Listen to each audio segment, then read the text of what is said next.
Informe misionero, Ucrania, 20 de marzo, titulado El niño ruidoso. La maestra Ludmila no estaba segura de qué hacer con Matvey, un niño de 6 años que cursaba el primer grado en el colegio adventista de Bucha, en Ucrania. Cuando tenía alguna pregunta durante la clase de ucraniano, él no se quedaba sentado en silencio y levantaba la mano como los demás niños, sino que se levantaba de su asiento y decía: ¿dónde debo escribir? En la clase de matemáticas tampoco se sentaba en silencio o levantaba la mano. ¿En qué página del libro de texto estamos?, gritaba. Ludmila trataba de explicar a Matvey que debía sentarse en silencio y levantar la mano cuando tuviera una pregunta, pero él parecía no entenderlo. Sus gritos interrumpían toda la clase. Los demás niños se hicieron amigos con rapidez, pero a Matvey le costaba ser amigos. En ocasiones ignoraba a los demás niños o discutía con ellos. Si no le gustaba algo que le decía, los empujaba o golpeaba. Ludmila no sabía qué hacer. Aquel era su primer trabajo como maestra y quería ayudar a Matvey, enseñarle las lecciones que pudiera para ser amigos. Intentó hacer sus clases más interesantes, intentó hablar con él, pero nada parecía funcionar. Ludmila ya no sabía qué hacer. Apenas unas semanas después de haber comenzado el año escolar, mientras regresaba a su casa de la escuela, comenzó a orar: Señor, te pido sabiduría y paciencia para encontrar la manera de trabajar con este niño, dijo. A la mañana siguiente oró de nuevo: Señor, por favor guíame mientras enseño las clases de hoy. Muéstrame cómo trabajar con Matvey para enseñarle. Ayúdame a ser una buena maestra para todos los niños. Ludmila continuó orando por Matvey todas las mañanas y todas las tardes durante 6 semanas.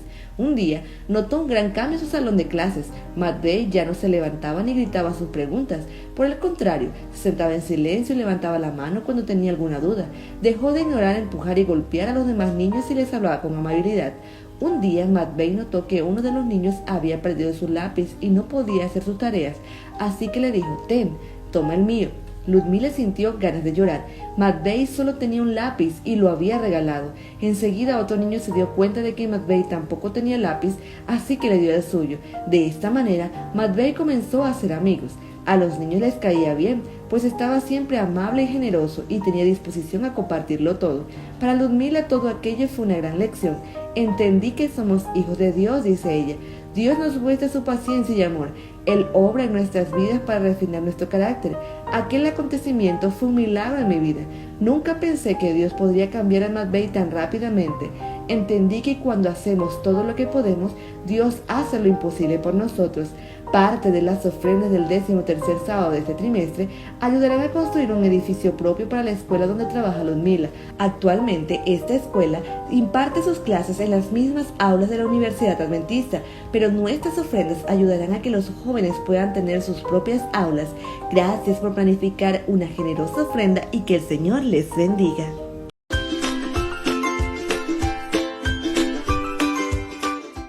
¿Artista o doctora?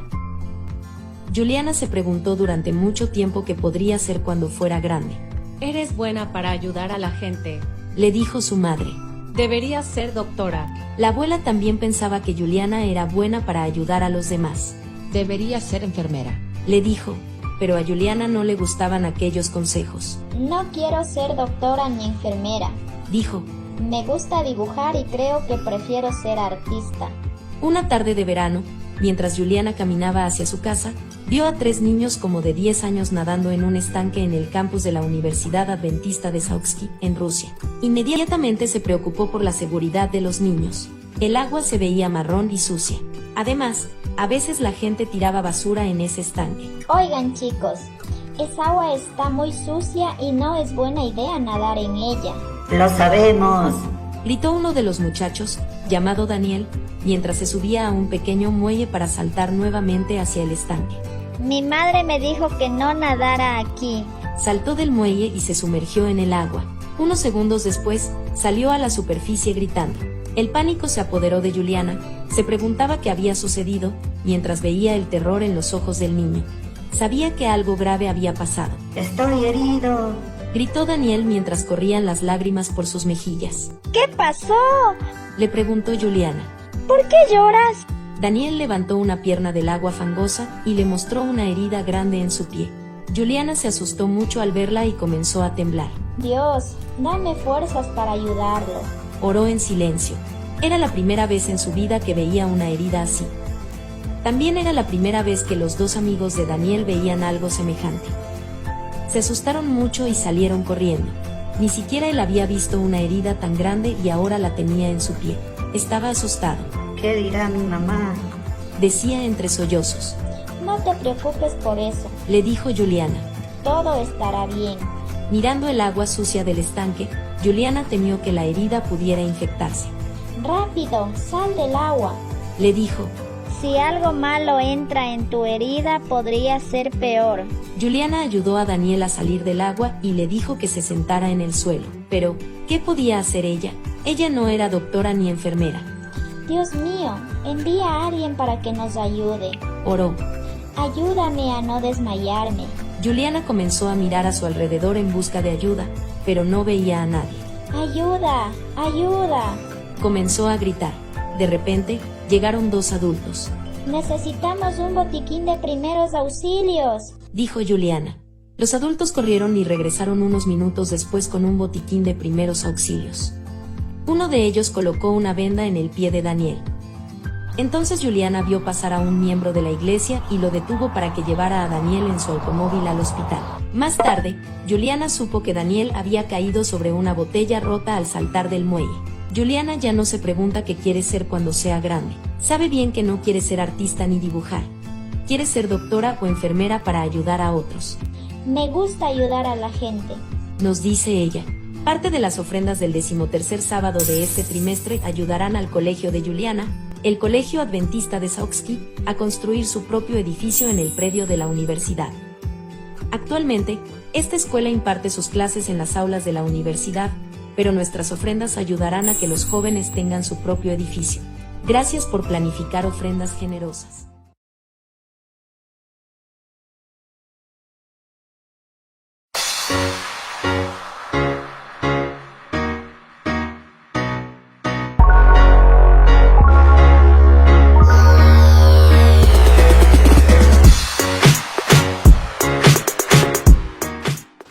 Hola, soy Fabi Sirventi y hoy te quiero contar la historia de Sodoma y Gomorra.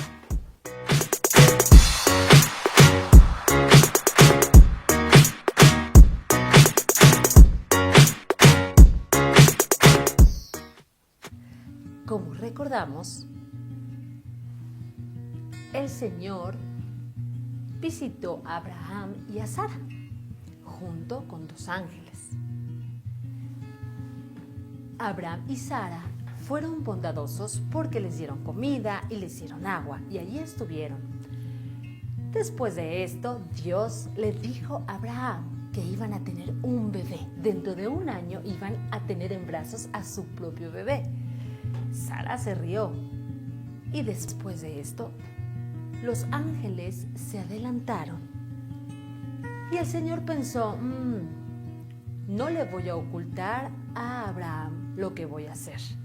Y así que le contó a Abraham, me dirijo a Sodoma y a Gomorra, porque esas ciudades han hecho cosas muy malas. Les he dado tiempo y no se han arrepentido y siguen haciendo lo malo. Entonces, Abraham luego pensó en Lot, porque Lot, a pesar de que se había ido a vivir cerca de Sodoma, con el tiempo, Lot pensó, bueno, pues ¿por qué no? Vivimos más cerquita y así no tenemos que caminar tanto. Y después de un tiempo dijo, bueno, pues me parece buena idea que compremos una casita dentro de la ciudad y así será más fácil. Y así que Lot estaba viviendo dentro de Sodoma. Y Abraham le decía, Señor, ¿y si hay 50 personas justas, destruirías a toda la ciudad? El Señor se sintió contento porque Abraham pensaba en los demás. Y le respondió, no, Abraham, por amor a esos 50 no destruiré la ciudad. Bueno, ¿y si solo hay 45? Por esos 45 salvaré la ciudad. Bueno, Señor, espero no ser inoportuno, pero ¿y si solo hay 40? ¿Destruirías a la ciudad por esos 40? No la destruiré por amor a los 40. Señor, perdona que insista tanto, pero ¿y si solo hay 30? Por esos 30 se salvará la ciudad. ¿Y si solo hay 20? Por esos 20 se salvará la ciudad. Señor, perdóname que insista tanto. Por favor, tú sabes que yo soy como polvo, pero ¿y si solo hay 10? Por amor a esos 10 se salvará la ciudad. Entonces Abraham se quedó tranquilo, sabiendo que Dios es justo. Los ángeles ya se habían adelantado a la ciudad de Sodoma. Y allí, en la entrada, estaba Lot. Lot era como su tío Abraham. Le gustaba darle la bienvenida a las personas y que se quedaran dentro de su casa. Así estaba esperando por si veía a alguien que necesitaba algo.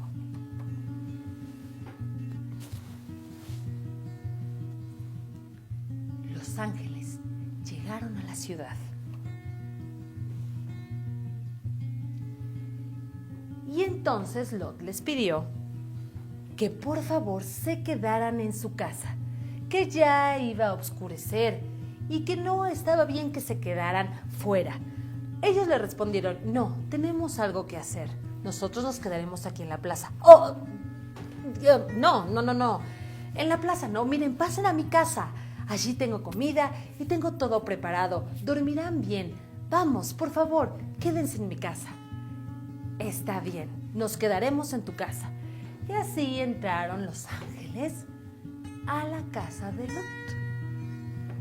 Pero cuando los aldeanos de Sodoma se enteraron de que Lot tenía en su casa a unas visitas, tocaron la puerta. Y entonces gritaron: ¡Lot! ¡Lot! ¡Sal ya! Lot se asomó por la ventana. ¡Que salgas, te hemos dicho! ¿Pero qué pasa? Hemos visto que tienes visitas. Tráelas acá. Sácalas pronto de tu casa. Queremos hacer algo con ellos. Pero entonces Lot dijo: no. Son mis visitas. Están en mi casa. Miren, por favor, que te calles y que los saques. Entonces Lot quería negociar con ellos, quería hacer un trato, pero le dijeron: mira, Lot, te vamos a hacer a ti lo mismo y peor te irá si no haces caso. Cuando los ángeles tomaron a Lot, lo metieron a su casa y todos ellos quedaron ciegos. Entonces estaban ahí a tientas queriendo encontrar la puerta, cuando de pronto ¡oh! ¡La encontré! Y otro por ahí decía: ¡esa es mi nariz! ¡Toma! ¡Toma! Y empezaron a pelearse y empezaron a dañarse entre ellos. Entonces los ángeles le dijeron a Lot: Lot, date prisa. Todo lo que tengas aquí, tu familia, tienes que sacarla, porque esta ciudad será destruida. Y Lot decía: ¿destruida? ¿La ciudad?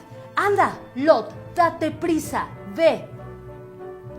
Entonces Lot salió y buscó a sus dos yernos. Ellos estaban a punto de casarse con sus dos hijas, pero fue a su casa y les dijo: muchachos, salgan, este lugar va a ser destruido.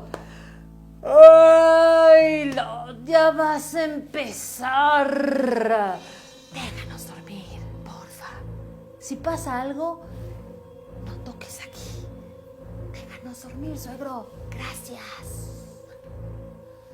Y entonces Lot regresó a su casa y estaba con su esposa y sus hijas y los ángeles le insistían: Lot, date prisa, sal de aquí.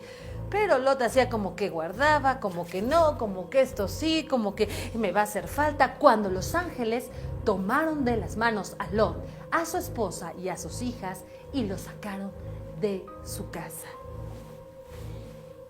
Ellos estaban corriendo con los ángeles y los ángeles le decían: vayan rápido, no volteen.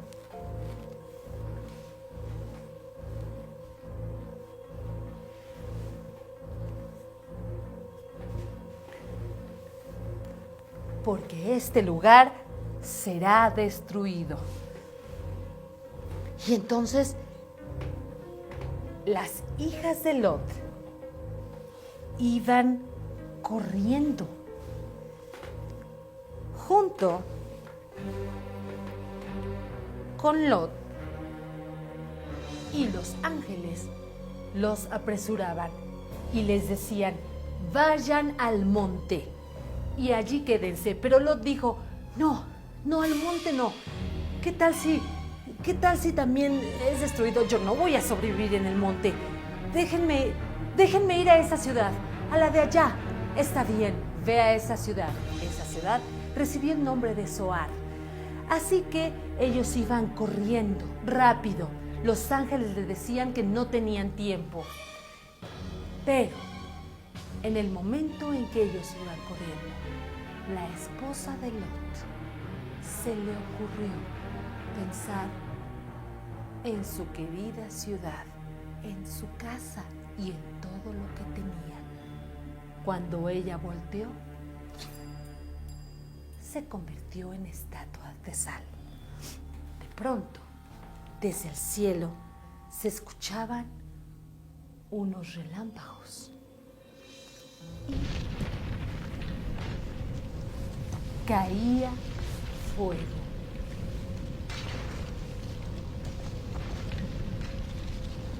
Todo ese lugar estaba siendo destruido por el fuego y se levantaban columnas grandes de humo, porque todo ese lugar estaba en llamas. Lot y sus hijas corrieron hacia la ciudad de Zoar, pero allí Lot decidió que mejor se iría a un monte y ahí se fue con sus hijas.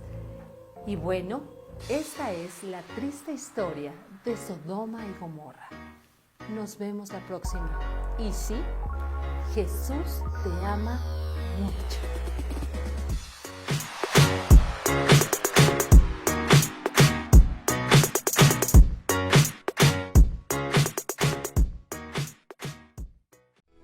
Este video es patrocinado por Yadpa, donde cada libro es un mundo nuevo. Escuela Sabática Like presenta la serie Isaías, consolaos pueblo mío. Lección 12, el deseado de todas las gentes.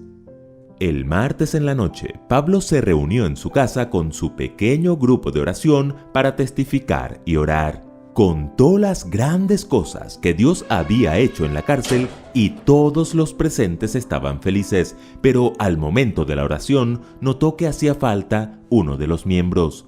Terminada la reunión, Pablo le escribió por WhatsApp. Amigo, te extrañamos esta noche. ¿Está todo bien? Extrañamente, aunque apareció el doble check azul, no hubo respuesta. Lo dejaron en visto. Sí, pero Pablo insistió y le envió un segundo mensaje. ¿Quieres que oremos por algo? Me preocupa que no me contestes. Otra vez aparecieron las dos palomitas azules, pero sin respuesta. 0 y van 2. Lo ignoraron. Bueno, por ahí dicen que a la tercera va la vencida, así que decidió marcarle para hablar directamente con él. ¿Qué pasa, amigo? ¿Por qué estás dejándome en visto? Es mi venganza contra Dios. ¿Luego qué te hizo Dios? Está dejando en visto mis oraciones.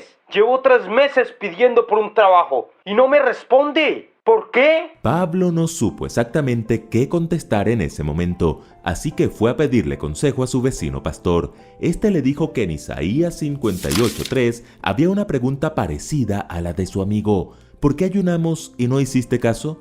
¿Nos humillamos y no te diste por entendido? Pero Dios no deja preguntas sin respuesta, así que en el capítulo siguiente habla a través de Isaías. He aquí que no se ha cortado la mano de Jehová para salvar, ni se ha agravado su oído para oír, pero vuestras iniquidades han hecho división entre vosotros y vuestro Dios, y vuestros pecados han hecho ocultar de vosotros su rostro para no oír. O sea, ¿que son los pecados de mi amigo los que hacen que Dios no le conteste? No necesariamente. El asunto es sencillo. En este mundo de pecado, la comunicación con Dios no es tan fluida como una conversación por WhatsApp, por ejemplo. Pero eso no significa que Dios no escuche o no conteste. Entonces, a la luz de Isaías, estudiaron la naturaleza del pecado y sus consecuencias, y todo lo que Dios ha hecho para restaurar su comunicación con el hombre. Por eso la pregunta de esta semana es, ¿qué nos enseña Isaías acerca del pecado y el plan de Dios para erradicarlo? En primer lugar, que el pecado nos desconecta. En el Edén, Dios se comunicaba cara a cara con sus hijos. ¿Eso qué significa? Que a Dios le gusta comunicarse. Muy bien. Cuando el hombre pecó, ¿Quién se escondió para no dar la cara? ¿Dios o el hombre? El hombre. Dios llamaba y Adán y Eva se escondían. Correcto. En nuestro idioma tecnológico actual, se podría decir que fue el hombre el primero que dejó en visto a Dios, y todo por culpa del pecado. Después de 6 milenios, la historia sigue siendo la misma. Dios llama y llama, y el hombre se esconde y se esconde. Dios nos habla a través de la Biblia, y la gran mayoría de la humanidad lo deja en visto. Todo esto es consecuencia del pecado. Por eso Isaías afirma que vuestras iniquidades han hecho división entre vosotros y vuestro Dios. En otras palabras, el pecado nos deja sin señal, nos desconecta de Dios. No porque Dios no se acerque al pecador. De hecho, toda la Biblia básicamente relata que Dios está tratando de salvar a los pecadores, sino porque el pecado hace que rechacemos sus propuestas divinas hacia nosotros. Por eso es tan importante que no toleremos ningún pecado en nuestra vida. En segundo lugar, que el perdón nos conecta. Si el pecado nos desconecta de Dios, ¿cuál es la solución para conectarnos nuevamente con Él? ¿No pecar? ¿Ser como ángeles? Escuchen bien, si nuestra redención se basara en dejar de pecar, tendríamos un grave problema. Nadie podría ser salvo. Pablo escribió en el libro de Romanos: no hay justo ni aun uno, no hay quien entienda, no hay quien busque a Dios. Todos se desviaron, a una se hicieron inútiles, no hay quien haga lo bueno, no hay ni siquiera uno. ¿Lo notan? Nuestra redención no se puede basar en la impecabilidad. Nuestra redención está basada en el perdón que Dios nos ofrece. ¿Recuerdan la maravillosa invitación del capítulo 1 de Isaías? Venid luego, dice Jehová, y estemos a cuenta. Si vuestros pecados fueren como la grana, como la nieve, serán emblanquecidos. Si fueren rojos como el carmesí, vendrán a ser como blanca lana. Pero no se confundan. El hecho de que nuestra redención esté basada en el perdón no significa que no nos apartemos del pecado. Para aceptar el perdón debe existir arrepentimiento y un sincero deseo de alejarnos del mal. No juguemos con la gracia de Cristo, porque sólo así, perdonados y convertidos, podremos recuperar la conexión con el cielo y la comunicación directa con nuestro Dios. En tercer lugar, que Dios quiere conectarse con el mundo. Hay lugares donde la señal es tan inestable que solo unos pocos pueden comunicarse. ¿Me prestas tu celular para llamar a mi esposo? El mío no tiene señal. En el plano espiritual ocurren situaciones parecidas. Algunos piensan, equivocadamente, que con uno que esté conectado con Dios basta y sobra. ¿Vas para tu iglesia? Ora por mí. Oigan bien. Dios no firma contratos de exclusividad ni con individuos ni con iglesias. Cuando llamó a Noé, lo hizo para que fuera pregonero de justicia para el mundo antediluviano. Cuando pactó con Abraham, lo hizo para bendición de todas las naciones. Cuando Jesús vino al mundo, envió a sus discípulos a llevar el evangelio hasta lo último de la tierra. Si usted y yo hacemos parte del pueblo de Dios, si usted y yo ya tuvimos el privilegio de reconectarnos con Dios a través del perdón y la conversión, entonces usted y yo tenemos la responsabilidad de obedecer el imperativo de Dios en Isaías 60. Levántate, resplandece, porque ha venido tu luz, y la gloria de Jehová ha nacido sobre ti. Porque he aquí que tinieblas cubrirán la tierra, y oscuridad las naciones, mas sobre ti amanecerá Jehová, y sobre ti será vista su gloria. Y andarán las naciones a tu luz, y los reyes al resplandor de tu nacimiento. No fuimos llamados solo para reconectarnos con Dios, sino para reconectar a otros con Dios a través de la luz de Cristo. Y en cuarto lugar, que todo es posible gracias a Jesús. Eso de ser perdonados y convertidos para reconectarnos con Dios y reconectar al mundo con Dios no es algo que podamos hacer por nosotros mismos. Todo eso es posible solo gracias a Jesús. ¿Saben cómo eran las Biblias en los días de Jesús? Eran unos rollos. Y no estaban divididos por capítulos ni por versículos. Correcto. Un día Jesús entró en la sinagoga de Nazaret, donde se había criado, y se levantó a leer. ¿Saben qué rollo se le dio? ¡El de Isaías! Así es, y leyó justamente lo que en las Biblias de hoy sería Isaías 61. El Espíritu del Señor está sobre mí, por cuanto me ha ungido para dar buenas nuevas a los pobres. Me ha enviado a sanar a los quebrantados de corazón, a pregonar libertad a los cautivos y vista a los ciegos, a poner en libertad a los oprimidos, a predicar el año agradable del Señor. ¿Lo notan? El pecado no solo nos separa de Dios, sino que empobrece, enferma, esclaviza, enceguece y oprime. Pero Jesús, el deseado de todas las gentes, vino a sanar y a liberar, a poner el perdón a nuestro alcance, a hacer posible la reconexión con el cielo. Y aunque a veces creamos que nos deja en visto, siempre tiene la mejor respuesta para nosotros. Amigo, ¿qué tal si me ayudas en mi negocio? Últimamente tengo mucho trabajo. Cristo vino a demostrar que Dios no nos deja en visto, que Dios estaba en Cristo reconciliando consigo al mundo, no tomándoles en cuenta a los hombres sus pecados, y nos encargó a nosotros la palabra de reconciliación. Escuela Sabática Like les invita a seguir estudiando juntos la serie Isaías, Consolaos, Pueblo Mío. Complementa estos estudios con el libro Profetas y Reyes de Elena G. de White. Adquiérelo en Yatpa Librería. Visita tu librería más cercana. Suscríbete y comparte. Recuerden que juntos podemos crecer más.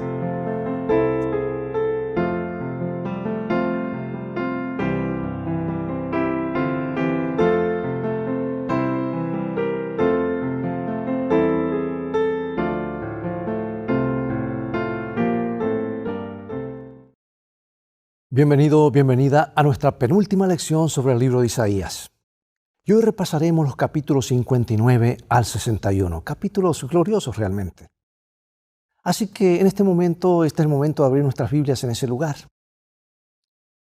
En el género profético, la revelación divina no se trata solo de cómo los oráculos se relacionan con el tiempo del profeta, sino también de cómo estos oráculos se relacionan con el tiempo más allá del contexto inmediato en el que se dan. En otras palabras, ¿qué aplicación tiene para el futuro? El cumplimiento del pronunciamiento profético a menudo está lejos del ministerio profético del profeta. Él anuncia y tal vez nunca ve eso que ha de venir. Y Dios actúa de una forma coherente porque anuncia como profeta un evento y justo cuando el evento comienza, levanta otro profeta, el profeta del cumplimiento. En el caso de Isaías 60, el mensaje se da en el contexto de la futura restauración de Judá del exilio babilónico. Sin embargo, este mensaje también tiene una aplicación futura al glorioso evento de la restauración de los redimidos al final de los tiempos. Porque Isaías 60 representa uno de los mensajes más optimistas del libro. Y esta lección explora los primeros versículos de este capítulo y también algunos versículos de Isaías 61. Y los tres temas principales que se explorarán en este estudio son los siguientes. Surgir, brillar. Número 2, el brillo de la ciudad. Y 3, el ungido. Estos son los tres temas y en un momento más regresaré para que los estudiemos juntos.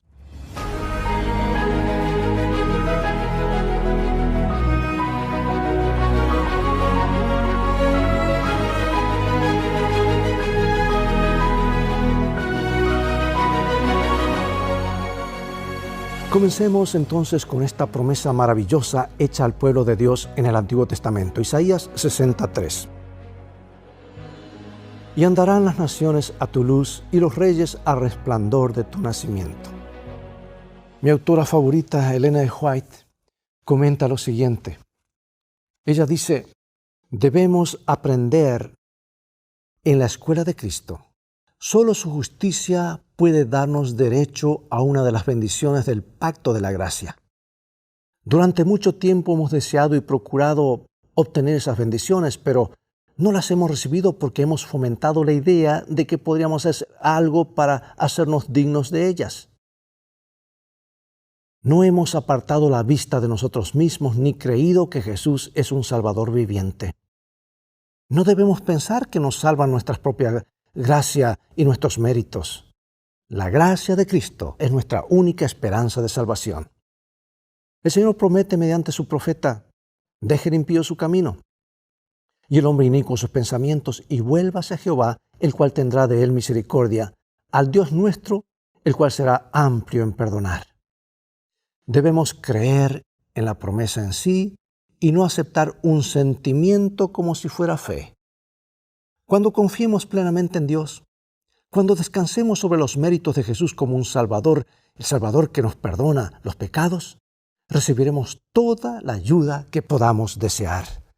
Pero avancemos más sobre esta gran verdad según se revela en los escritos del profeta Isaías.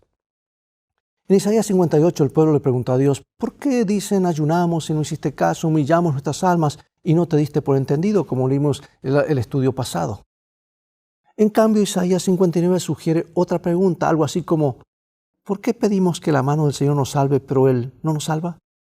¿Por qué clamamos a Él, pero Él no nos escucha? E Isaías responde que Dios es capaz de salvar y escuchar. Sin embargo, el hecho de que Él no lo haga es una cuestión totalmente distinta. Es que hay razones para ello. Y aquí está Isaías 59, 1 y 2. He aquí que no se ha cortado la mano de Jehová para salvar, ni se ha agravado su oído para oír. Pero vuestras iniquidades han hecho división entre vosotros y vuestro Dios, y vuestros pecados han hecho ocultar de vosotros su rostro para no oír.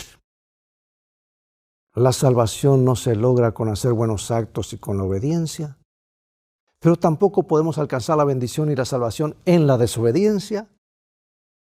Dios nos salva del pecado, pero no en el pecado del cual no nos queremos apartar. Jesús fue bien claro al hablar acerca de esto del pecado contra el Espíritu Santo. Y aquí Dios decide ignorar a su pueblo, no porque sea su deseo, sino porque vuestras iniquidades han hecho división entre vosotros y vuestro Dios. Esta es una de las declaraciones más claras en la Biblia con respecto al efecto del pecado en la relación divino-humana. Isaías dedica el resto del capítulo 59 a explicar este asunto que está presente en toda la historia humana, desde el comienzo hasta el final, ¿verdad? El pecado puede destruir nuestra relación con el Señor y por lo tanto conducir a nuestra ruina eterna. No porque el pecado aleje a Dios de nosotros, sino porque nos aleja a nosotros de Dios, como Adán y Eva que se apartaron. El pecado es principalmente un rechazo de Dios, un alejamiento de Él.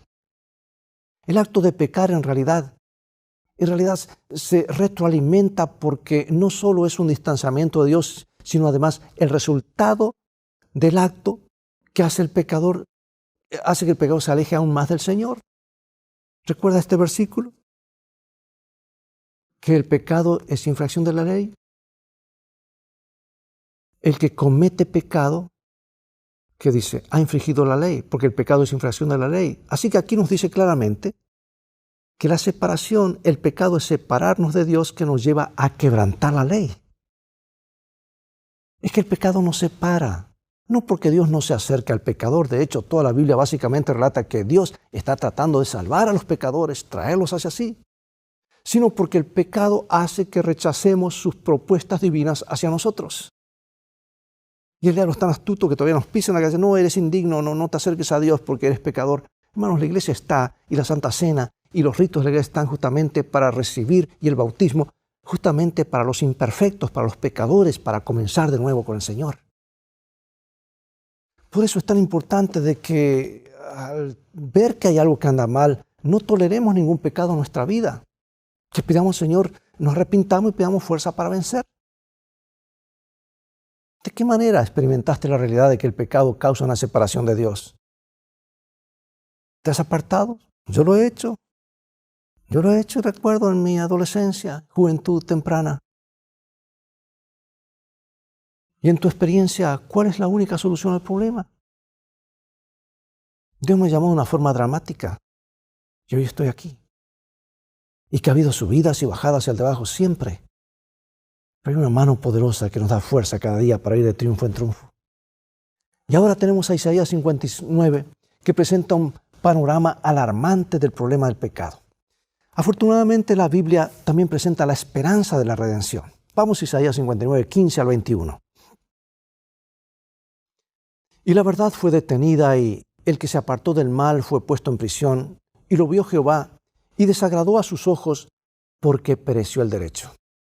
Y vio que no había hombre, y se maravilló que no hubiera quien se interpusiese, y lo salvó su brazo, y le afirmó su misma justicia. Pues de justicia se vistió como de una coraza, con yelmo de salvación en su cabeza. Tomó ropas de venganza por vestidura, y se cubrió de celo como de manto, como para vindicación, como para retribuir con ira a sus enemigos y dar el pago a sus adversarios, y el pago dará a los de la costa. Y temerán desde el occidente el nombre de Jehová, y desde el nacimiento del sol su gloria, porque vendrá el enemigo como un río, mas el Espíritu de Jehová levantará bandera contra él. Y vendrá el Redentor de Sión.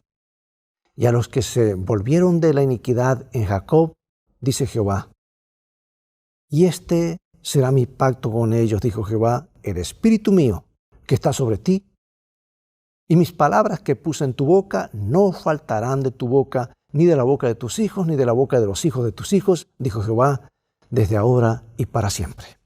¿Cuántos de nosotros hemos pecado? La Biblia es inequívoca, todos. Por lo tanto, la redención no puede basarse en la falta de pecado, debe basarse en el perdón. ¿Captas tú? No, pero yo no cometo pecado. La salvación no se trata de eso. Se trata de que hay un perdón porque todos somos pecadores. Y Pablo concuerda, todos pecaron.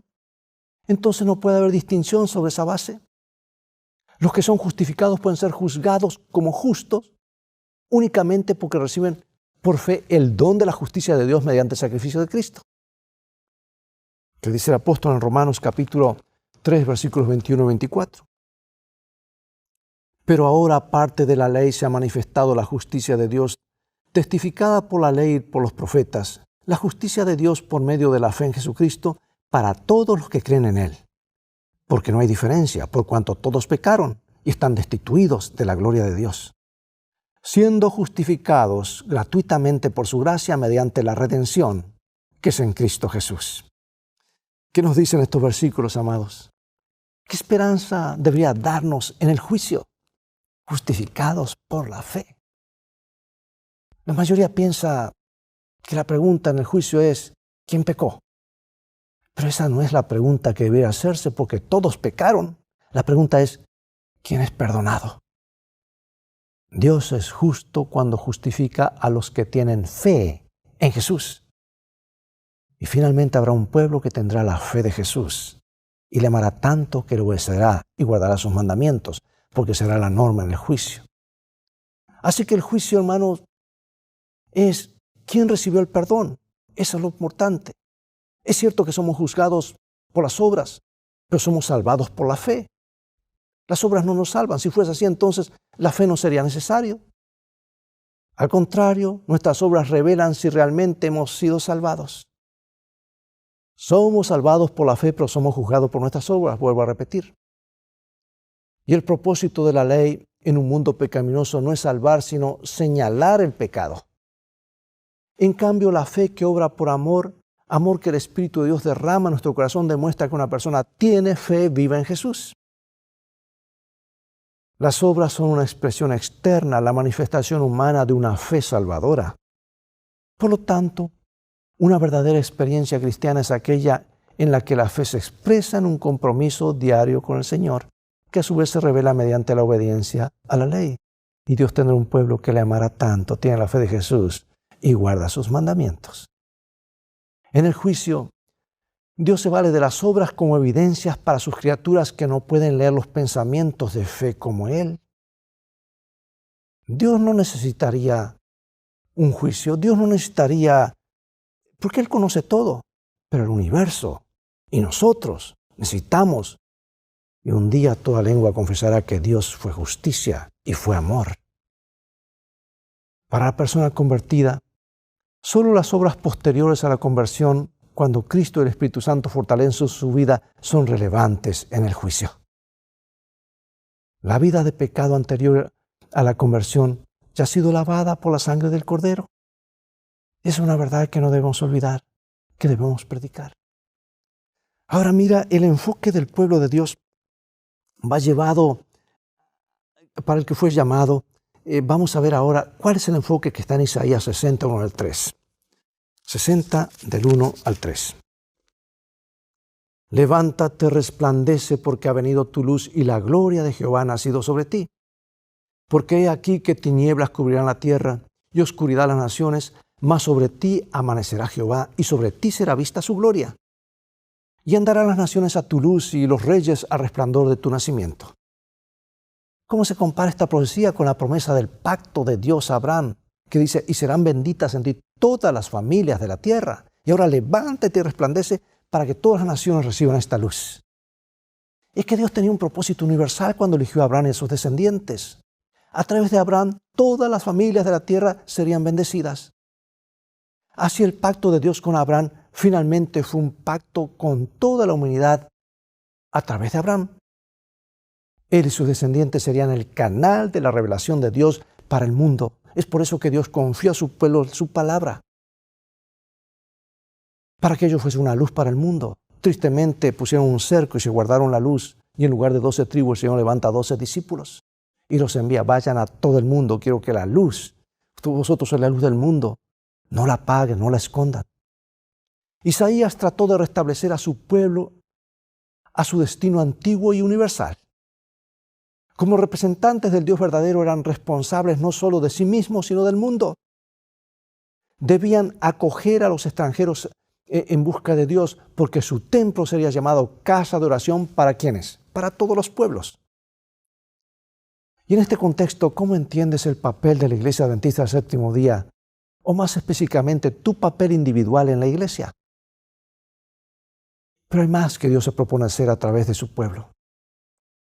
Dice Isaías 61, el Espíritu de Jehová el Señor está sobre mí, porque me ungió Jehová, me ha enviado a predicar buenas nuevas a los abatidos, a vendar a los quebrantados de corazón, a publicar libertad a los cautivos y a los presos apertura de cárcel, a proclamar el año de la buena voluntad de Jehová y el día de la venganza del Dios nuestro, a consolar a todos los enlutados, a ordenar que a los afligidos de Sión se les dé gloria en lugar de ceniza, óleo de gozo en lugar de luto, manto de alegría en lugar del espíritu angustiado, y serán llamados árboles de justicia, plantío de Jehová para gloria suya.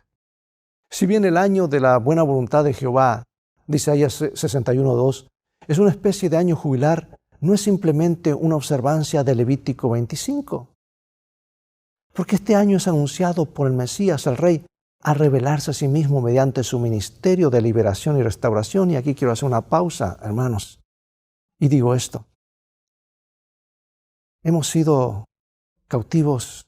El diablo nos ha robado tanto. Hemos estado prisioneros. Hemos estado agonizando durante estos 6,000 años. Se acerca el día de la restauración, el día del gran jubileo, cuando regresaremos a nuestro hogar, el hogar que el diablo nos robó. Y Jesús nos devolverá todo lo que el enemigo nos robó por una mentira, la mentira de que seréis como dioses y algo que sigue viviendo después de la muerte. Amados, Dios nos ayude a ver y a comparar todo lo que nos ocurre en el gran conflicto para que tengamos el cuadro general y realinear nuestras prioridades de que las cosas van a terminar bien, porque se acerca nuestra recompensa, se acerca el día del jubileo, se acerca el día cuando Jesús ha de restaurar todas las cosas. Sí, el Rey vino a dar un misterio de liberación y restauración. Y esto guarda similitud con la actitud de algunos antiguos reyes mesopotámicos que promovían la benevolencia social al proclamar la exhibición de las deudas durante los primeros años de su reinado. En otras palabras, están libres de impuestos. Ya si tienen deudas, ya no las paguen. Y así comenzaba bien su gobierno. Y ahora el ministerio del Mesías va mucho más allá del alcance de la ley de Levítico 25, porque no solo proclama libertad a los cautivos, sino también venda a los quebrantados de corazón, consuela a los que lloran, los restaura. Y asimismo, además del año de la buena voluntad de Jehová, proclama el día de la venganza del Dios nuestro, cuando Él hará justicia y nos devolverá todo lo que el diablo nos ha robado. Bueno, ¿cuándo se cumplió esa profecía que mencionó aquí Isaías? Vamos a San Lucas, donde está el cumplimiento de lo que vino a ser el Mesías. San Lucas, capítulo 4, versículos 16 al 21. Vino a Nazaret donde se había criado, y en el día de reposo, a que equivale a sábado, entró en la sinagoga conforme a su costumbre y se levantó a leer. Y se le dio el libro del profeta Isaías. Y habiendo abierto el libro, halló el lugar donde estaba escrito: El Espíritu del Señor está sobre mí, por cuanto me ha ungido para dar buenas nuevas a los pobres. Me ha enviado a sanar a los quebrantados de corazón, a pregonar libertad a los cautivos y vista a los ciegos, a poner en libertad a los oprimidos, a predicar el año agradable del Señor. Y enrollando el libro lo dio al ministro y se sentó, y los ojos de todos en la sinagoga estaban fijos en él. Y comenzó a decirles: hoy se ha cumplido esta escritura delante de vosotros. ¡Qué momento solemne! El cumplimiento profético en ese momento. Otra profecía más cumplida. ¿Cuáles son las cosas que hace el Mesías según se expresa en Isaías 61, 1 al 3? Que nosotros con nuestras capacidades limitadas deberíamos estar haciendo también. Abrir los ojos a los ciegos, vendar a los heridos. Tantos ciegos, tantos heridos que están en nuestro vecindario. Tantas personas sin esperanza. Cuando llevas ese libro, cuando lo invitas a ver ese programa de televisión, cuando haces una llamadita, cuando envías un mensajito de esperanza por WhatsApp, de buenos días, o por tu Facebook o por tu Twitter. ¿Cuáles son algunas formas prácticas que podemos hacer estas cosas, amados? Tú puedes ayudar a una persona a ver la luz. Tú puedes ayudar a un quebrantado a traer esperanza para ese día. Y ahora encontramos que en medio de todas estas buenas noticias, ¿por qué el Mesías, según se muestra en Isaías 61, proclama la venganza de Dios? ¿Cuándo se cumple esta profecía? En Nazaret, Jesús, el Mesías, leyó Isaías 61 hasta, escucha bien, lo leyó hasta la frase: proclamar el año de la buena voluntad de Jehová. Luego se detuvo y dijo: hoy se ha cumplido esta escritura delante de vosotros. Por ende, evitó deliberada y específicamente leer las siguientes palabras del mismo versículo que dice: el día de venganza de Dios nuestro. En tanto que su ministerio de buenas nuevas, libertad y consuelo comenzaba a liberar a los cautivos de la tiranía de Satanás. Resulta que el día de la venganza aún no había llegado, porque Mateo 24 y Lucas 21 predijo a sus discípulos que los juicios divinos vendrían en el futuro. De hecho, en Isaías 61, el día de la venganza de Dios es el día grande y espantoso de Jehová, como lo dice también Joel 2 y Malaquías 4, que se cumplirá cuando Cristo venga nuevamente para liberar al planeta Tierra de la injusticia al derrotar a sus enemigos y a liberar al remanente oprimido de su pueblo. Pero nosotros hoy, que vivimos cerca del fin, el tiempo de este fin, cuando ya el tiempo se acaba, se nos ha comisionado a anunciar que la hora del juicio ha llegado. ¿Captas tú? A Jesús no mencionó esto porque no había llegado ese momento, pero ahora ha llegado la hora del juicio y tú y yo tenemos que anunciar las buenas nuevas. Aquí se está cumpliendo lo que dice Isaías. Y pronto culminará dando paso a su segunda venida. Pregunto, ¿cómo concilias la noción de un Dios de amor con un Dios que también promete venganza? ¿Crees que son incompatibles estas ideas? ¿O entiendes la venganza como una manifestación de ese amor? Sí, Dios es amor, pero también hay justicia. Él va a enderezar todas las cosas. Aunque Jesús nos ha dicho que pongamos la otra mejilla, en otros lugares dejó muy en claro que se impondrá justicia y castigo. Aunque Pablo nos dice que ninguno pague a otro mal por mal, también dijo que cuando el Señor se revele desde el cielo, como un llama ardiente, traerá juicio sobre los que no conocen a Dios. Y amados, el juicio le corresponde a Dios, no a nosotros. Porque Él conoce cada corazón. La diferencia, por supuesto, es que el Señor en su infinita sabiduría y su misericordia solo puede administrar justicia y venganza de una manera completamente justa.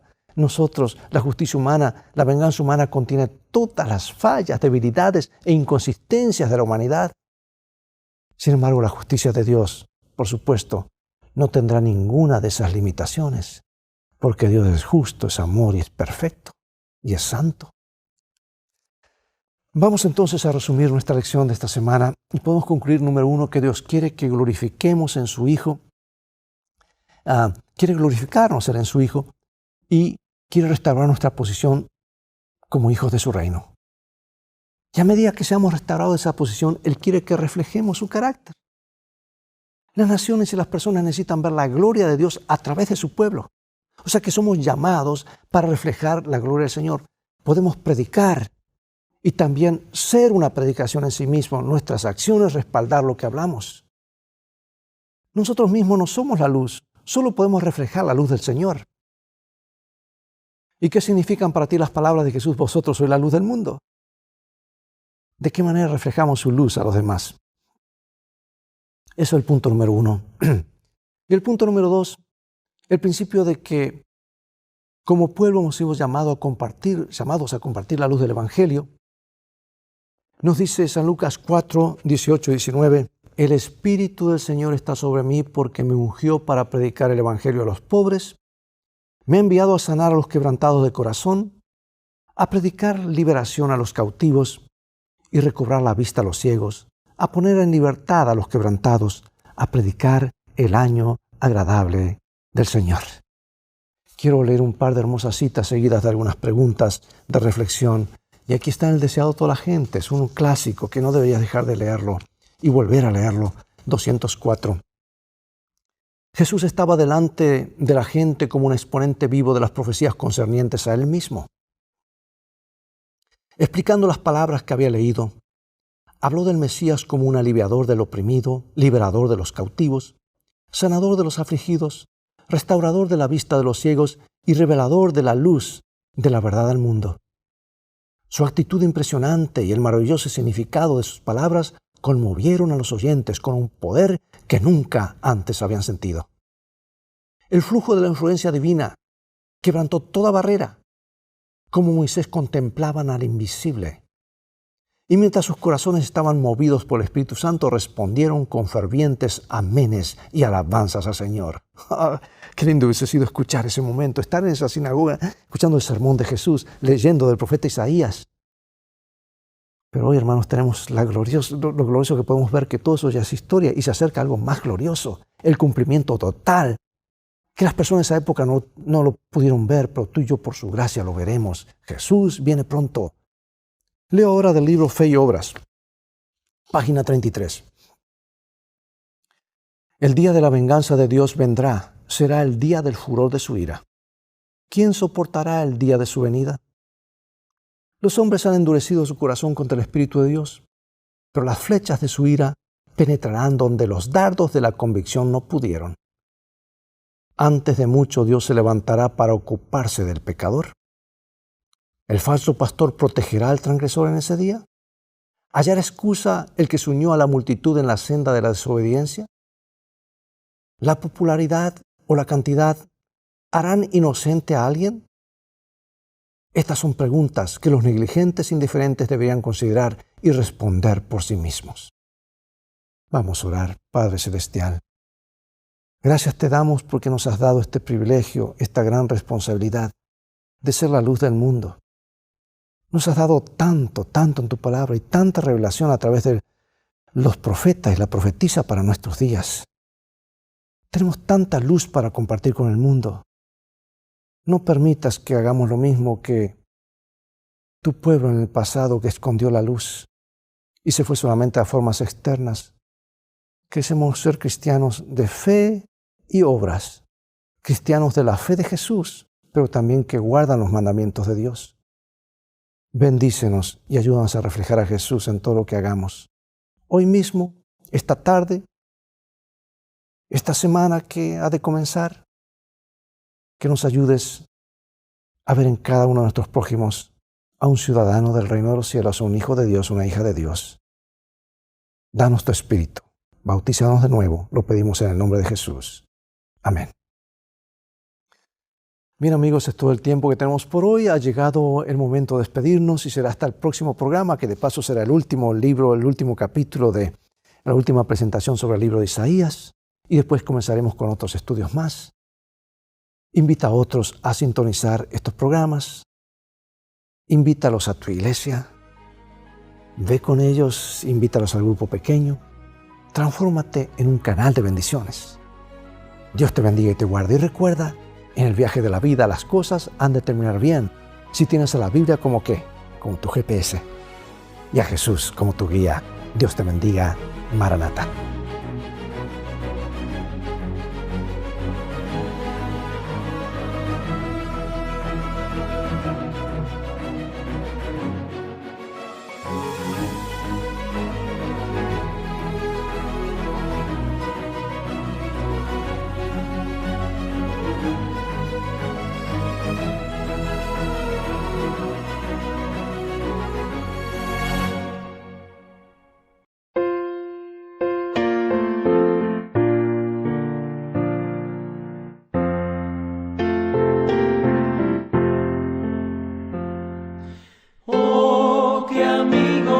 Es Cristo, Él sintió nuestra aflicción y nos manda que llevemos todo a Dios en oración. Vive el hombre desprovisto de consuelo y protección. Tiene dicho todo a Dios en oración. Vives débil y cargado de temor y tentación. A Jesús tu amigo eterno cuenta todo en oración. Te desprecian tus amigos, dilo a Él en oración. En sus brazos cariñosos, paz tendrá tu corazón.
de seguir, seguir, aunque duro el terreno encontréis, luchad con tesón, firme el corazón, y al fin rico pago tendréis. Los campos fecundos reverdecerán, y ahora gloria revestirán. Con gozo veréis cosechar la mies, entonad pues con brío el refrán. Seguid, seguid, hermanos, seguid, cansados no vaciléis, venciendo al fin alegre festín, con Cristo gozaréis.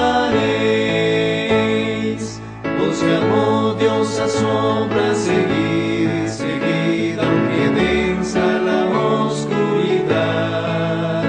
De Cristo Jesús vendrá cada luz, en su lumbre gloriosa andad.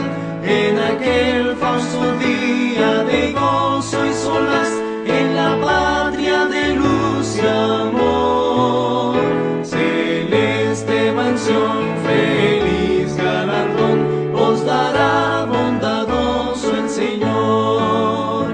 Seguid, seguid, hermanos, seguid, cansados no vaciléis, venciendo al fin alegre festín, con Cristo gozaréis.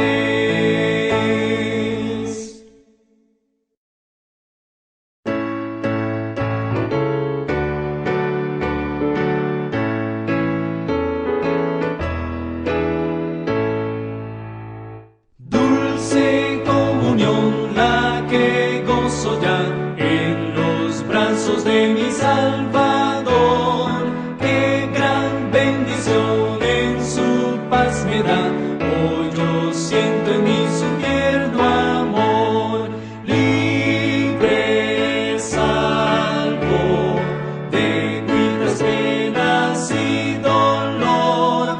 Libre, salvo en los brazos de mi Salvador. Cuán dulce es vivir, cuán dulce es gozar en los brazos de mi Salvador. Quiero estar con él en su eterno hogar, siendo objeto de su tierno amor. Libre, salvo de cuitas, penas y dolor. Libre, salvo en los brazos de mi Salvador. No habré de temer ni aun desconfiar en los brazos de mi Salvador. En él puedo yo bien seguro estar de los lazos del vil tentador. Libre, salvo de cuitas, penas y dolor. Libre, salvo en los brazos de mi Salvador.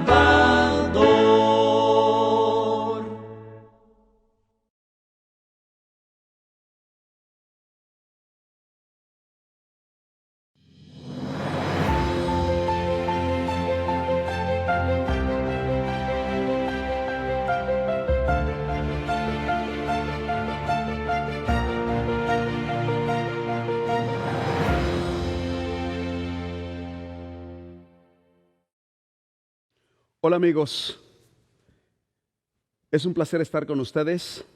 Quien les habla, el pastor Juan Caicedo Solís, presidente de la Unión Colombiana del Sur.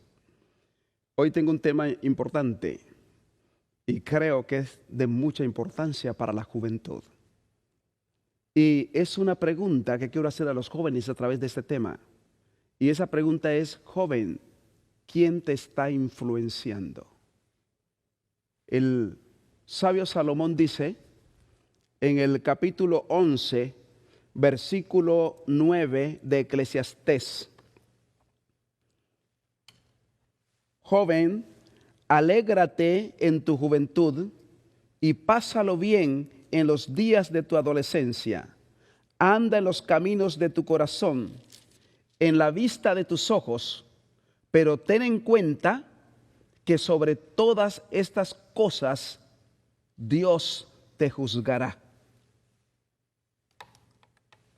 La pregunta es muy importante. Joven, ¿quién te está influenciando?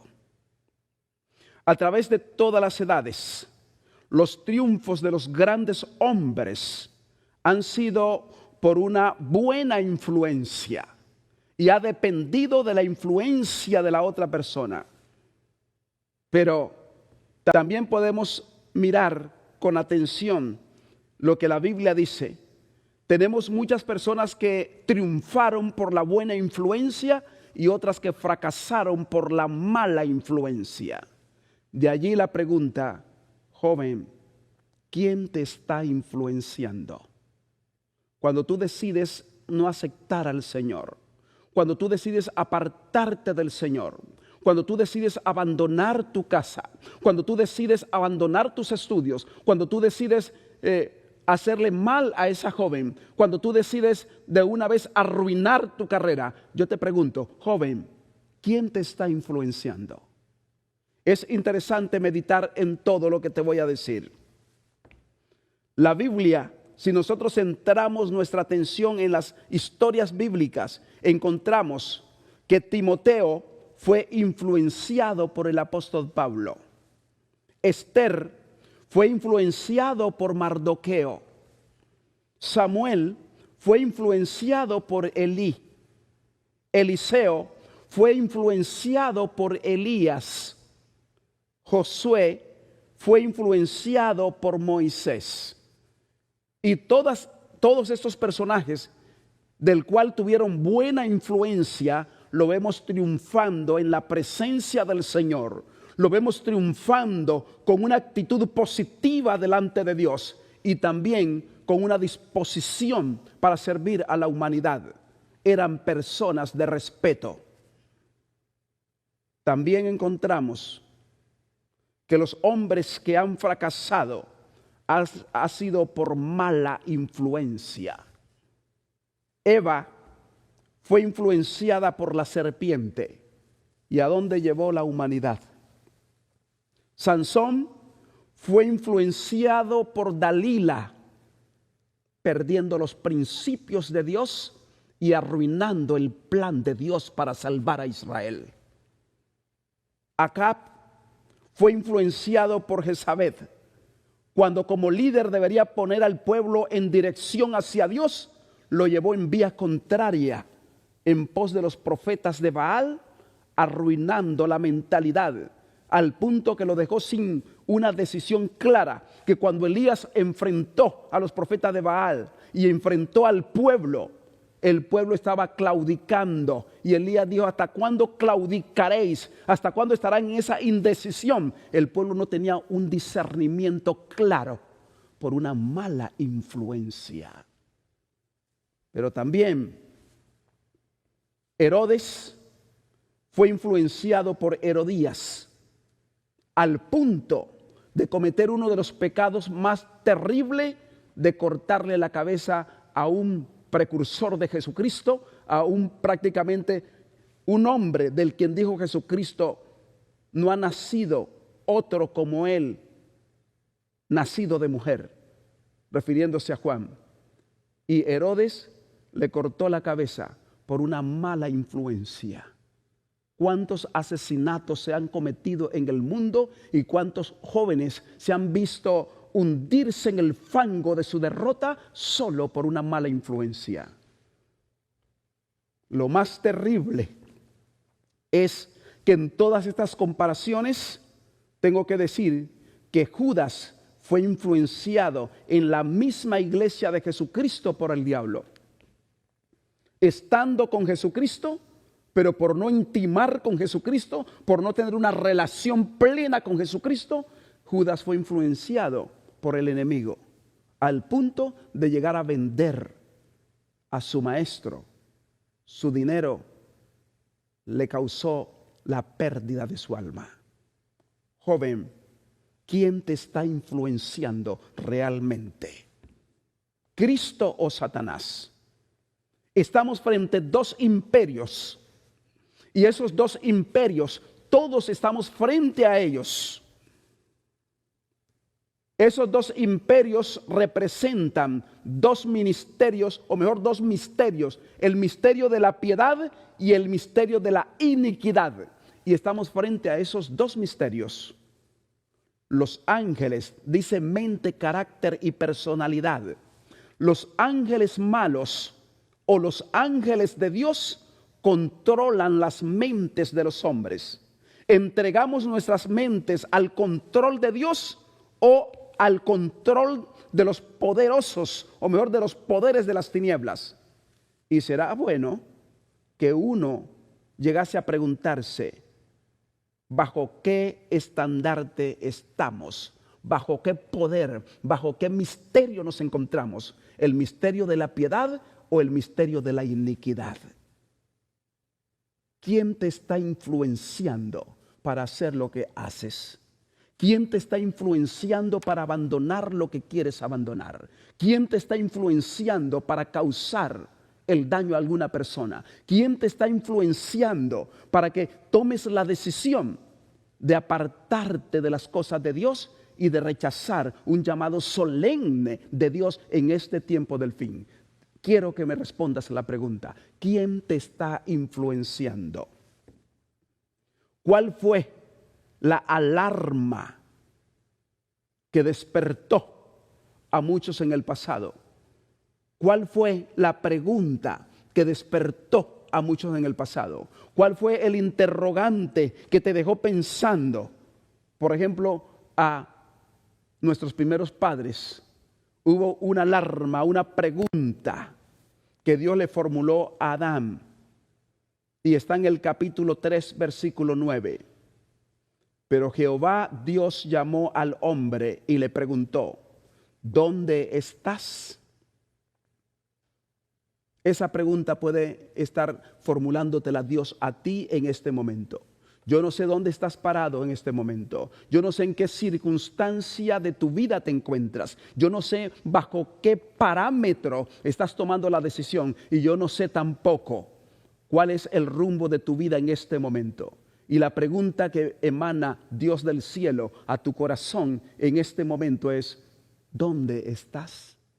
Pero cuando Dios hizo la pregunta a Adán, cuando Dios llamó a Adán, no era que ignoraba el paradero de Adán, no era que ignorara su escondedero, sino que la pregunta estaba trascendiendo más del sitio geográfico de donde se encontraba Adán. La pregunta iba más allá, porque no era que Dios no conociera dónde estaba Adán. Dios estaba preguntándole a Adán con una pregunta clara: ¿cambiaste el reino por un placer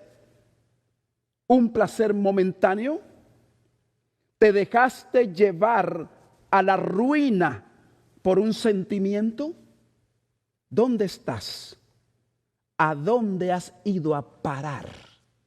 Cuando Dios le hace la pregunta a Adán, le está diciendo, ¿bajo qué circunstancia te encuentras?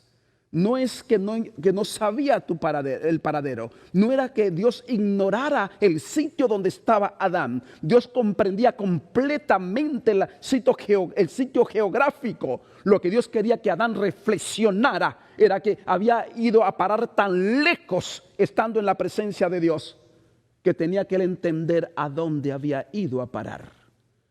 Y esa pregunta Dios te la puede estar haciendo a ti en este momento, mientras tú trata de cavilar y trata de decidir y trata de saber, de pensar a qué quieres hacer en tu vida. La pregunta Dios te está haciendo: ¿dónde estás? ¿Cuántos líderes y estudiantes están arruinando su vida con un sentimiento que lo que hace es llevarlo a la derrota? Y la pregunta es: ¿dónde estás? ¿Bajo el estandarte ensangrentado del príncipe de Manuel o bajo la bandera negra del poderoso de las tinieblas, cuyo poder está subyugado al poder de Cristo, pero aún nos sigue causando el mal. Bajo la influencia de Cristo estarás bien, pero bajo la influencia del enemigo estarás siendo herramientas para llegar al fracaso tú y llevar a otros al fracaso. Si los pecadores considerasen bien dónde se encuentran, no descansarían hasta volverse a Dios, dijo Matthew Henry. Si los pecadores considerasen bien dónde se encuentran, no descansarían hasta llegar a Dios. Y yo creo que tú debes emprender la carrera.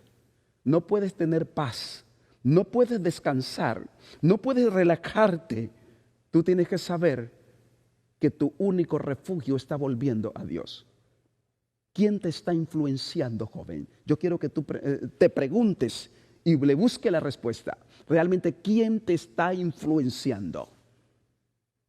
Cuando Dios te ha buscado desde tu nacimiento, cuando Dios te ha presentado muchas alternativas, cuando Dios te ha invitado a volver a sus caminos, cuando Dios te ha invitado a que sigas sus pisadas, cuando Dios te ha invitado para que comience a saborear un triunfo con un gozo, cuando Dios te ha invitado para que tengas paz inefables con resultados eternos, Dios te ha invitado para que tú disfrutes realmente de su bendita presencia. ¿Quién te está influenciando a que te distancie de Él? ¿Cuál es el aprendizaje más importante que debieras tener como joven? Te voy a leer algunos consejos del libro Mente, Carácter y Personalidad, tomo 1, página 298. Los jóvenes deben aprender muchas lecciones y la más importante de ellas es aprender a conocerse a sí mismo, para no ser influenciados por otros, para que conozcan los móviles de su vida. Cuando tú estás galanteando en un enamoramiento y te acercas a una joven, ¿qué es lo que te mueve a hacerlo? Un principio de lo cual todos los días recibimos por Dios debería guiarnos a otro estandarte. Un anhelo de sentir un estímulo te hace acercar a esa mujer o a ese hombre. Una pasión. ¿Qué pasa por tu mente? ¿Qué es lo que buscas? Todas estas preguntas para que tú te sacudas y puedas preguntarte, ¿quién te está influenciando en este tiempo? ¿Quién es el que está manejando tu mente? Ahora en el tiempo final, ¿sabe usted qué es lo que está ocurriendo en su interior, en su cuerpo? Pero si no te conoces a sí mismo, ignorarás todos los puntos de alarmas que tu cuerpo te muestran. Por eso te pido que te preguntes, ¿quién te está influenciando? Hay cosas que tenemos nosotros que entenderlo. Y solo lo entendemos cuando nos detenemos a estudiarlas de una manera con razonamiento delante de Dios. Pregúntese, ¿quién es lo que está guiando o influenciando su vida? ¿Quién lo está dirigiendo hacia esa posición, hacia ese pensamiento? Yo tengo un párrafo que quiero compartir contigo. Satanás ha estado experimentando durante miles de años con las propiedades de la mente humana y ha aprendido a conocerla bien. Mediante su obra sutil, en los últimos días, está vinculando la mente humana con la suya propia y está introduciendo en ella sus propios pensamientos. ¿Me escuchaste? ¿Quién está haciendo eso? Satanás. Te lo voy a repetir. Satanás ha estado experimentando durante miles de años con la mente o la propiedad de la mente humana y la ha aprendido a conocerla bien. Mediante su obra sutil en estos últimos días, estamos viviendo tiempos del fin, está vinculando la mente humana con la suya propia y está introduciendo en ella sus propios pensamientos. ¿Quién hace que tú decidas lo que tú vas a decidir o lo que estás decidiendo? ¿Quién es el que está moviendo tus pensamientos a tomar dicha decisión? Por eso tú tienes que responderme primero la pregunta: ¿quién te está influenciando? Si yo te hago un llamado a que rindas tu vida a nuestro Señor Jesucristo en este momento, tú tienes una cantidad de planes en tus manos, tienes decisiones en ti. Y yo te digo, Jesucristo es la única opción para tu vida en este momento. Y yo te pido que en el nombre de Jesucristo aceptes este llamado y te rindas a Él. Y tú comienzas a pensar: estoy muy joven, no puedo todavía aceptar a Dios. Tengo muchas cosas para hacer. Que lo haga mi abuelo o lo haga mi abuela. Yo todavía tengo que experimentar de la vida. O tu misma familia te pueda decir: no te entregues a Cristo. Tú eres muy loco, tú eres muy así, una cantidad de cosas que a veces nos dicen. Disfruta de la vida. Tú te preguntas realmente quién está conectando su mente con estas personas o quizás con la tuya propia. ¿Quién te está llevando a esa decisión? ¿Quién está detrás de esa decisión? ¿Quién está guerreando con Cristo y te está usando a ti como herramienta, como un instrumento para enfrentarse a Cristo? Cuando tú debes ser una herramienta para ser moldeado por la bendita influencia de la gloria de Dios y las manos de Jesucristo. Este pasaje me pone a temblar que muchas personas creen que están decidiendo bajo su propio intelecto, pero están conectando su mente con la mente de esa persona. Dice, está llevando a cabo su obra en una forma tan engañosa que los que aceptan su dirección no saben que están siendo guiados por Él según su voluntad. El engañador espera confundir de tal modo las mentes de los seres humanos que éstos no escuchen ninguna otra voz fuera de la suya. ¿Te estás haciendo necio a la voz de Dios? ¿Estás resistiendo la voz de Dios? ¿O alguien está haciendo que tú te resistas a la voz de Dios? ¿Quién te está influenciando en este tiempo del fin? Cuando el tiempo que tenemos es corto, cuando los días están siendo contados, cuando las horas están restándose lentamente, pero con toda la precisión, y finalmente nos quedaremos sin días, sin horas, sin minutos, sin segundos, y estamos expuestos ante un juicio sin ninguna alternativa de salvación. Y entonces, quien te influenció ahora te abandona para que tú enfrentes la situación solo. ¿Quién te está influenciando realmente? Cuando se te hace un llamado a consagrar tu vida y encuentras en ti resistencia, ¿quién se está oponiendo por ti y te está usando a ti como herramienta? Esa influencia es tan seductora que la persona que está siendo moldeada por ella a menudo no tiene conciencia de su poder. Estamos tocando un punto bastante delicado y no quería pasar este tiempo sin que tú reflexionaras conmigo. Cuando el Salvador le ordenó a Pedro, quítate delante de mí, Satanás, dice, Satanás estaba hablando mediante Pedro y le hacía desempeñar la parte del tentador.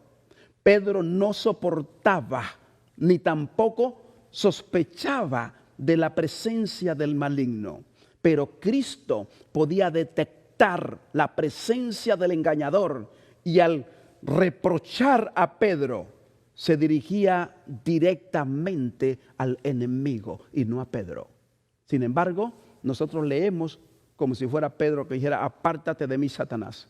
Pero Cristo había desenmascarado que no era la decisión de Pedro, no era el sentimiento de Pedro, no era las palabras de Pedro que quería asociarse o tratar de ser compasivo con Jesucristo, sino que era el diablo que estaba detrás de Pedro para que Cristo arruinara el plan de salvación. Estaba siendo influenciado. Estaba siendo Pedro influenciado porque alguien había conectado su mente con la mente de Pedro. Y quizás esta pregunta no solo podrá ir dirigido a los jóvenes, porque desde el comienzo he estado siendo reiterativo. Joven, ¿quién te está influenciando? Pero déjame abrir el panorama y poder decir a cualquier hombre adulto, a cualquier dama adulta, al igual que los adolescentes, ¿quién te está influenciando? Hoy, tú puedes saber todo el tiempo que has vivido. Puedes saber todas las cosas que has hecho. Solo Dios tiene mayor memoria de las cosas que tú has hecho, porque tú de muchas te has olvidado. Pero Dios tiene todo escrito en un libro donde no será deteriorada las notas para presentarla ante el juicio. Pero a pesar de todo ese registro que tenemos nosotros en nuestra contra, Dios presenta su bendita sangre para cambiar el rumbo, el destino de nuestras vidas.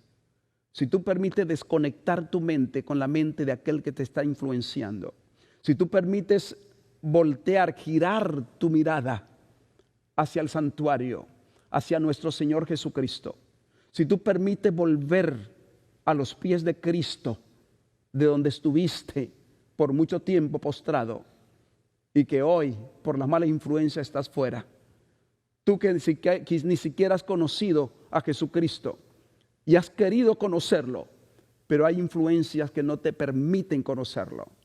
Yo te pido en este momento que solo cuando tú das un salto del sitio donde te encuentras y brincas un poco, corres hacia los pies de nuestro Señor Jesucristo, esas influencias cortarán. Y la influencia de nuestro Señor Jesucristo tomará todo el poder para guiarte. Él ha estado buscándote porque sabe que el enemigo ha estado dirigiendo tu vida. No dejes que el enemigo utilice tu vida como herramienta para hacerte el daño. Cuando un cristiano se dirige a otro diciendo que Dios se lo mostró, cuando Dios no le ha mostrado nada, también se está volviendo presa del engaño. ¿Cómo ampliar tu mente para que Cristo entre a él? Simplemente rindiéndote bajo la influencia de tu gloria, aceptando tu vida, aceptando la condición en que te encuentras, aceptando que no somos capaces de seguir adelante sin la influencia de nuestro Señor Jesucristo. Analiza bajo qué influencia te encuentras. ¿Quién te está influenciando en esta hora? ¿Quién te está dirigiendo? ¿Hacia dónde te dirigen? ¿Cuál es la ruta que te están canalizando o te están llevando? Tú debes conocer desde el principio hacia dónde va tu ruta. Pero Cristo quiere interrumpir tu camino. Quiere interrumpir tu carrera. Porque Cristo quiere cambiar tu destino y quiere en este mismo momento asegurar tu eternidad. Tú puedes decidirlo, porque tú sabes ahora, con lo que te he leído, quién te puede estar influenciando y bajo qué estandarte te encuentras. Aquí está la bandera ensangrentada del Cristo de la gloria. Aquí está la bandera de salvación de Jesucristo y está su mano extendida hacia ti, diciéndote, te estoy esperando para amarte. Si algún día has de venir a mí, que ese día sea hoy. Cada instante que vivas sin mí es un infinito que pierdes de paz. Podrás sentir una lágrima, pero podrás conocer mi amor. Joven, Cristo te espera.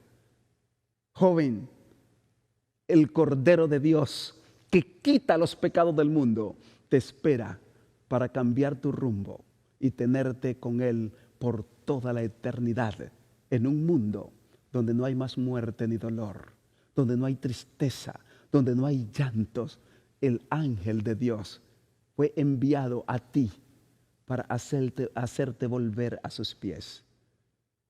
Escucha su voz y ven a Él. Y conviértete en influenciador para el bien, pero no te dejes influenciar para el mal. ¿Quieres colocarte bajo el estandarte de la bandera ensangrentada del Cristo de la gloria? Yo te invito a que te coloques en pie y puedas decirle a Jesús, aquí delante de estas pantallas que tú estás mirando, Señor, aquí estoy. Señor y Dios Padre, delante de ti hay jóvenes que sienten que su influencia no es la correcta. Delante de ti hay adultos que también sienten que han sido influenciados por el maligno y que el maligno está usando intereses para destruir a otras personas. Pero tú has interrumpido el camino de cada uno de nosotros para llevarnos hacia la Canaán celestial. Te pido que en este momento tu bendita presencia sea una realidad en la vida de cada una de las personas que me escuchan y puedan sentir que tu presencia les da la seguridad para la eternidad. Quiero entregarte a cada una de estas personas en tus benditas manos y bajo la influencia de tu gloria habiten bajo la sombra del Omnipotente. En el bendito nombre de nuestro Señor Jesucristo te lo pedimos todo. Amén, Señor. Amén.